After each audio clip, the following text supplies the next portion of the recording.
will vote, the vote will count, and those who think they will not count it will count them.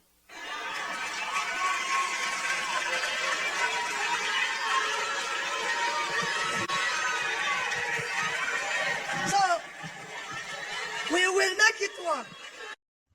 On your mandate we shall stand.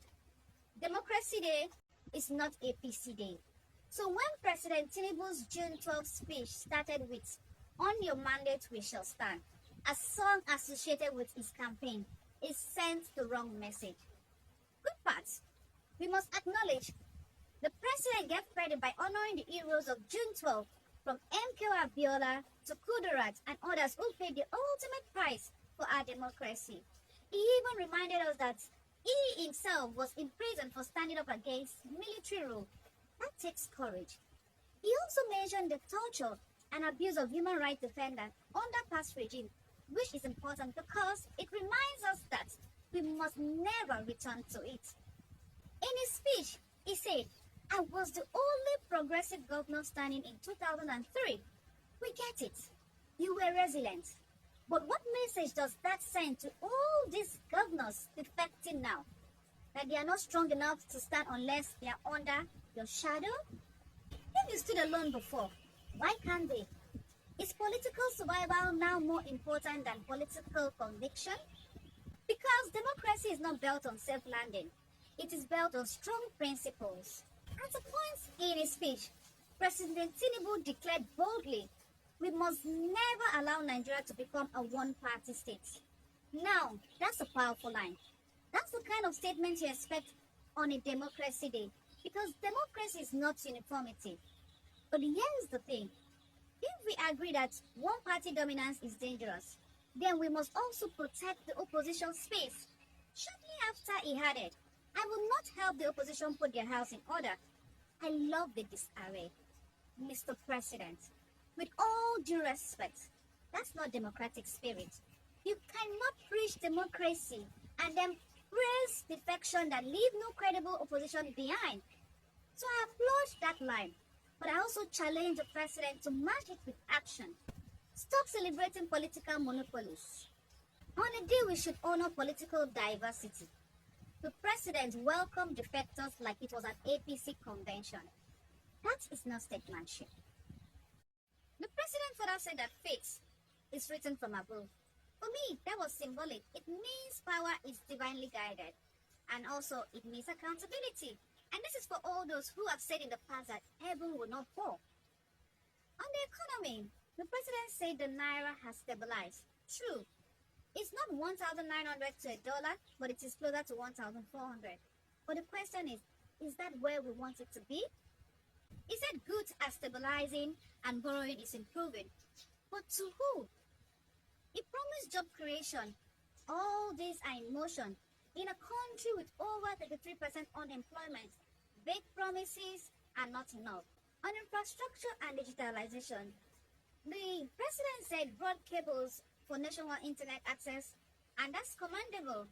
Digital access is very essential for modern economy. But while the world is moving into robotics, AI, and automation, we are just laying cables. Agriculture and self-sufficiency. The president said, "We must learn to produce what we eat."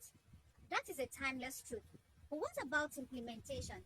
He mentioned tractors to farmers, but how do they access their farmland with insecurity?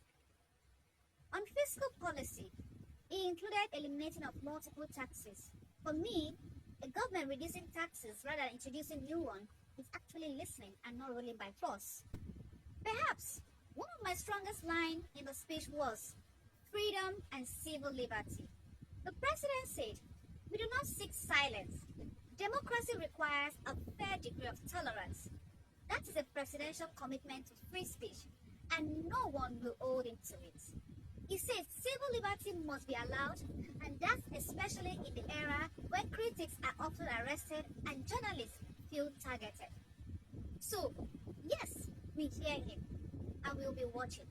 Thank you, and happy Democracy Day, Nigeria. Don't happen no everywhere scattered. Like I normally say, Nigerian youth are not reluctant. See, democracy is supposed to happen May, but they bring it to June. And June, hey, June 12th, a lot of things happen. As in, you see that secretariat, things happen in this Abuja. That's if you're not there, person tell you can't open mouth say But anyway, Peter Obi has spoken on the 10th, and President Tinubu has spoken on the 12th. Hey, he said they are romancing. They want to make economy look sexy. Okay, let's just watch as economy will look sexy. Anyway, it's still your girl in the building, you and to media. We talked about politics, we talked about news, we talked about everything trending, celebrities, we talked about everything that needs to be talked about. What they post is what we talk about them. And a lot of Nigeria has reviews on what is happening in this Nigerian our country, because hey, we no feel run. Before it was our father's land, now it is our mother's land. So the opposite, in as much as you choose one or father, one or mother, we die here, we dey here. If you like, go abroad, it's not your country, you just go there to get your save or to delete your thinking. You still belongs to Nigeria, and that is just it. Anyways, I have Nigerians and outside country reactions based on what is happening and hear it from their opinion. Yes, I would love you to like, share, subscribe, and then turn on your post notification bell so that you get notified each time we drop a new videos. And your opinions is highly needed in the comment section based on what you watch. Comment down below. Bye. Nigerians, on May na the month wey be say Tinubu suppose address Nigeria. They shift am come to June 12th. Today na June 12th, wey dem talk say na im be the democracy day. Okay, today Tinubu don cancel that particular democracy day, say e no dey give speech to Nigeria, meaning that Nigeria dey too small for Tinubu to come and address. Secondly, this particular government na the government wey be say that they cancel this particular democracy day addressing the country.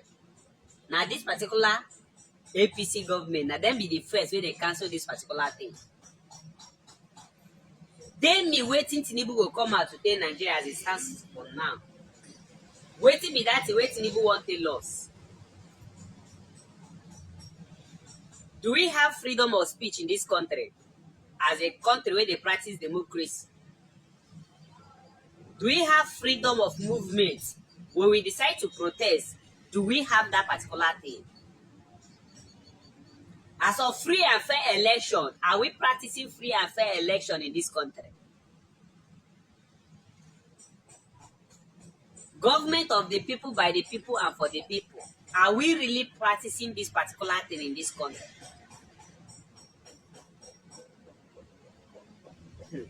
See, this government is for the politicians, not even for the rich, but for the politicians. Because I know many rich people in this country that cannot come out to say what they have in mind. Because once you say it, Efcc will come for you. Ask Verydarkman how far. They went for him. First of all, Mahmoud Yakubu, should you allow Tinubu to use you? If indeed it is Tinubu that has given you instructions to frustrate Nigerians by violating the constitution and disrespecting rule of law, should you? Do you not have respect for the professor before your name? Do you not have respect for your name? Do you not have regard for the image of Nigeria in the international community? Do you not care that your actions could push Nigeria into anarchy? What you are doing is disrespect for the rule of law. And when there is no rule of law in any society, Thomas Hobbes has given... We are making agriculture more sexy by providing tractors. And I ask you, the legislature, to join me as we enter the second half of our term to put forth innovative legislation that further encourages industrial development and job creation in our urban centers, while also drafting laws that improve food security and production. Going through the traffic, and then there was no third mainland bridge. And then going through the traffic and getting down to the island every day, or going through Oshodi, where you need to have a human traffic. You need to ask somebody to step out so you can put your feet. And Lagos of today, there is something to appreciate, that we have come a long way, albeit that there is still a long way to go. Second, I would disappoint many who would expect me to comment on the economy. I'll start by disappointing Pastor Oyemade. Or to use this forum to offer another, quote, blueprint for economic reforms. I have access to the federal government to offer my advice, if any, and this platform cannot serve the purpose. But let's be clear, and I'm not shy to say this, that the audacious structural reforms embarked upon by the current administration of His Excellency Bola Ahmed Tinubu GCFR have rescued the economy from the tipping point. The endorsements by the World Bank, the IMF, the London Financial Times, rating agencies such as Fitch, Moody's, etc., in my view, are well deserved. Of course, many people know that I made a living criticizing the World Bank and the IMF. I made quite tons of money criticizing even books, which one of my books was, they told me at the World Bank bookshop, it was their bestseller at some point. As governor of Anambra, I have even rejected a World Bank loan because of the terms. But on the matter of the trajectory of the current economic reforms, the World Bank and others, in my view, are largely right. Funny enough, when these institutions criticize the government, some people use them as validation of their own criticisms. But when the same institutions give a positive report, they are derided as, quote, neoliberal, out-of-touch institutions. In 2023, I had described the state of the economy when this government assumed office as akin to a standing dead horse. And public finance was about to tip from insolvency with potential catastrophic consequences, including possible mass retrenchment of workers and arrears of salaries and pension. You see, when the previous administration passed the 2023 budget that had a clause that subsidies will end by end of June, it was an indication we had reached the end. You could go no further. There's a limit to which you can continue to print money, to do business. And the consequences of high inflation were just predictable. I'm one of those who raised the alarms at some point, and at some point I had to say to the regime then, with the then governor of Central Bank, and I'm happy to say this publicly, in one session, coming back to rule of law, I had said to them that this printing of money, illegally, printing of naira, if the CBN Act, the provisions were obeyed, there was no time that you could have had more than 500 billion standing as ways and means. None. But they were obdurately, illegally printing money, went to 1 trillion, 2 trillion, 10 trillion, 12 trillion. That was when I said at a meeting, Governor, obey the law or amend the law. The way you are going was tipping the economy into the Atlantic Ocean. And what he said then, the response was, come and imprison me. I am helping the country.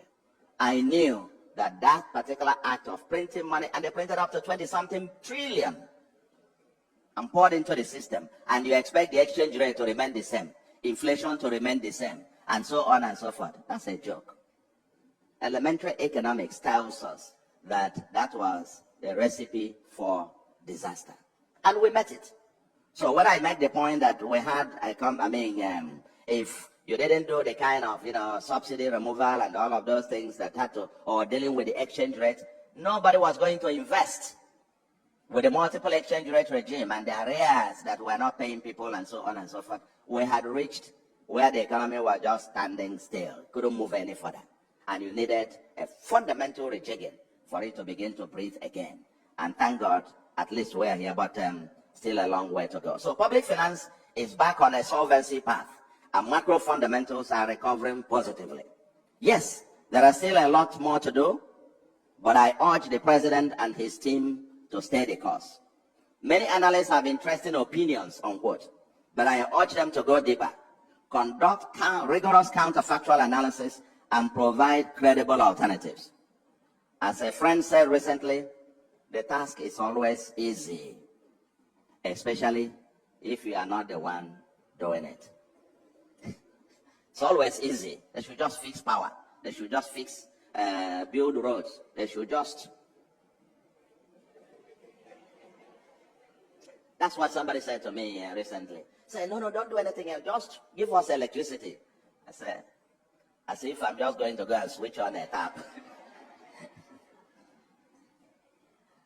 This is one country where every year people celebrate the previous year or years as the, quote, the good old days. And every new regime points out how it is the only one to bring positive change since the world was created. And I will say to you, but like every Nigerian has his own long list of what is wrong, so also is a list of, quote, expert opinions.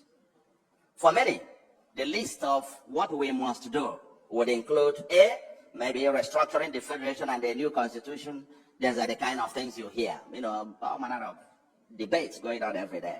Collaborative and coordination arrangements among the 3 tiers of government, tackling corruption, ensuring predictable and stable macro environment, including low and stable inflation and exchange rate, addressing security, law and order, rule of law, state policing, providing infrastructure, especially electricity and transport, food security, addressing poverty and unemployment, investing in people, health, education, and empowering vulnerable groups, prioritizing technology, industrialization, and creative economy, fully exploiting our natural resources, tackling challenges of the environment, desertification, flooding, and erosion, ethical and transformational leadership that also delivers efficient, effective, transparent, and accountable governance, etc., etc. The list is quite long. But the real challenge is how to accomplish this, especially given the binding resource constraints and the distributional consequences of any action that you take. So I won't waste your time on this. I'm sure you can add to the long list of what we must do.